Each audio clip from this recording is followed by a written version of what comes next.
Baiklah, Assalamualaikum warahmatullahi wabarakatuh. Selamat siang dan salam sejahtera bagi kita semua. Perkenalkan, nama saya Elisha, saya dari kelompok 4.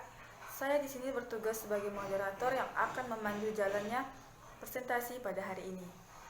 Pertama-tama saya akan memperkenalkan anggota dari kelompok 4, yaitu ada Hafijah sebagai pemateri, Anisha Fitrianti sebagai pemateri, Muhammad Darwis sebagai pemateri, Ponsianus Ambon sebagai pemateri, dan Bang Hendra sebagai pemateri. Pada presentasi kali ini, kelompok kami akan membahas tentang materi perkembangan pemikiran Eropa pada abad pertengahan. Materi ini kami bagi lagi ke dalam 4 pembahasan, dan 4 pembahasan tersebut akan dibacakan oleh teman-teman saya kepada pemateri. Saya persilahkan. Baiklah, saya akan membahas tentang abad pertengahan. Apa sih itu abad pertengahan?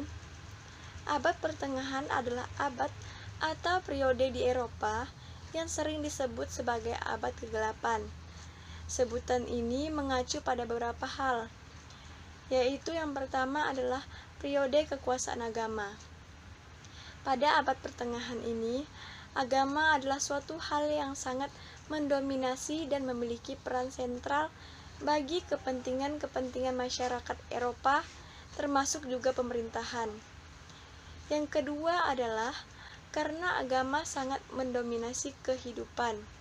Sebagai akibatnya, ilmu-ilmu pengetahuan seperti sains, seni, dan budaya nyaris tidak mengalami perkembangan jika dibandingkan dengan zaman sebelumnya yang telah dibuat dan dikembangkan oleh zaman Eropa klasik atau kuno. Ilmu pengetahuan pada zaman sebelumnya menjadi dikesampingkan dan hampir tidak digunakan lagi, hingga bahkan dianggap sebagai ilmu pengetahuan yang menyimpang dari ajaran ketuhanan. Hal ini merupakan masa peralihan di mana gereja bersama dengan raja menguasai masyarakat Eropa secara ideologis. Latar belakang abad pertengahan. Latar belakang yang membawa sejarah Eropa memasuki zaman abad pertengahan adalah bermula dari peristiwa atau kejadian bersejarah yang berawal dari adanya pembagian Romawi menjadi Romawi Barat dan Romawi Timur. Romawi Barat beribu kota di Roma, dan Romawi Timur beribu kota di Konstantinopel oleh Kaisar Theodosius pada tahun 395 Masehi. Periode abad pertengahan awal merupakan transisi dalam sejarah Eropa yang dibilang sangat kacau, sehingga disebut abad kegelapan. Pada masa ini terdapat berbagai kejadian atau peristiwa sejarah seperti invasi dari suku Barbar, terus terjadinya perebutan wilayah di antara kerajaan-kerajaan Jerman, serta kemunduran dari Romawi Barat yang menyebabkan sistem pergeseran ekonomi bergeser dari kota ke desa, serta munculnya sistem feudalisme Eropa. Pada masa ini, Eropa mengalami masa kelam. Mereka mengalami kemunduran intelektual dan ilmu pengetahuan, sehingga kemunduran Kekaisaran Romawi menjadi titik awal kebangkitan agama yang begitu mendominasi sisi kehidupan masyarakat Eropa. Baik, selanjutnya saya akan menjelaskan tentang ciri-ciri pada abad pertengahan. Yang pertama yaitu banyaknya negara kecil, yang mana pada abad pertengahan di Eropa ditandai dengan terbaginya kerajaan-kerajaan kecil akibat invasi suku-suku Jermanik. Kerajaan-kerajaan kecil ini tumbuh di bawah keruntuhan Kekaisaran Romawi Barat dan kemudian saling menaklukkan yang akhirnya muncul kerajaan besar pada akhir abad pertengahan. Yang kedua yaitu feodalisme. Sistem feodalisme yang terjadi mengakibatkan kekuasaan kerajaan menjadi lemah karena kekuasaan terletak pada kaum bangsawan yang menjadi tuan tanah, sedangkan rakyat kecil hidup di bawahnya sebagai petani yang menggarap tanah milik kaum bangsawan tersebut. Yang ketiga yaitu pengaruh gereja yang besar. Lemahnya kekuasaan kerajaan dan hancurnya sistem pemerintahan yang sebelumnya dibangun Kekaisaran Romawi membuat kekuasaan para pendeta di gereja meningkat. Secara ekonomi, gereja sangat kuat karena biara dan katedral menguasai tanah secara feodal. Yang keempat yaitu perang agama. Dengan pengaruh gereja yang besar, maka diluncurkannya perang agama atau yang disebut dengan perang salib. Perang salib pertama kali diluncurkan pada tahun 1090-an ke Palestina dan Syria yang saat itu dikuasai beberapa dinasti Turki. Perang salib juga diluncurkan di Eropa Utara melawan suku-suku Baltik dan Slavik yang masih belum memeluk agama Kristen. Yang kelima yaitu perang dinasti. Sistem feodalisme banyak menyebabkan peperangan antar dinasti seperti perang 100 tahun antara Inggris dan Perancis yang merebutkan tahta Perancis. Sehingga dengan banyaknya peperangan, maka para bangsawan mendirikan sebuah kastil sebagai benteng pertahanan.